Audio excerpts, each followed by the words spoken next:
દોસ્તો આપણે અત્યારે મહુવાના કતપર ગામે આવ્યા છીએ અને માલા દાદા અહીંયા ઓટલા ઉપર બેઠા છે.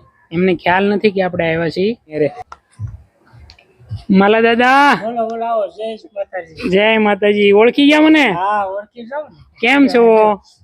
જો જો તબિયત પાણી શાંતિ છે હો. શાંતિ? એમને રાશન આપી ગયા થઈ હાલે છે હજી?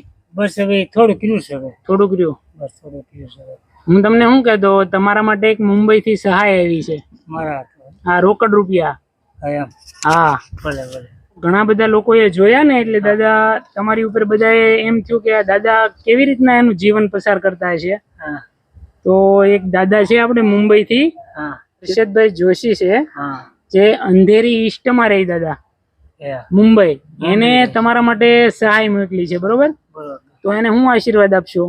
બસ આ માતાજીને ખૂબ આપે અને એના પરિવાર સુખી શાંતિ આપે. પણ આપણને કેટલા પૈસા છે એનો કોઈ ઉલ્લેખ કરવાની ના પડી છે. તમે અહીં એકલા રહો છો, બરોબર? તમારે ખાવા પીવાની ઘણી બધી તકલીફ પડતી છે, હા એ તો છે. રહેવાની, નાવા ધોવાની, બરોબર? તો હું તમને એમ કહું કે તમે આશ્રમ આવી જાવ ને અમારી યારે.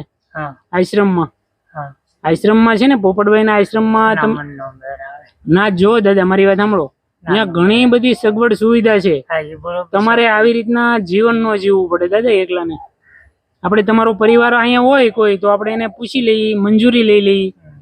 જો કોઈને વાંધો ન હોય તો આપણે પોપટભાઈને જાણ કરીએ તો તમને વ્યવસ્થિત રીતે રાખે દાદા. ત્યાં ઘણા, મારી વાત સાંભળો, ઘણા બધા લોકો રહે. આ તમારી મજબૂરી છે એટલે કહું દાદા.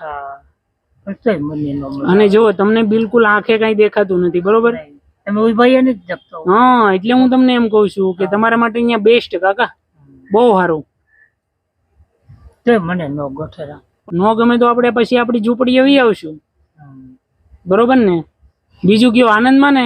આપણે આનંદ. બહુ વરસાદ પડી ગયો હમણાં. ફૂલ ફૂલ. તો આ ઝૂંપડીમાં પાણી નહીં પડતું હોય? ચાલ જવું. કઈ તકલીફ નથી થઈ ને? મને તો આલ્યો, આ છે ને કવર રાખો તમારી આગળ, બરોબર? જીવન જરૂરિયાત કઈ પણ ખર્ચો હોય એમાંથી નાનો મોટો ખર્ચો ઉભો થઈ જાય તો હાલો. તમારા તબિયત નું ધ્યાન રાખજો. ભલે ભલે. હા, જય માતાજી. જય માતાજી. આવજો હો દાદા. ભલે ભલે. જય માતાજી. જય માતાજી. હા.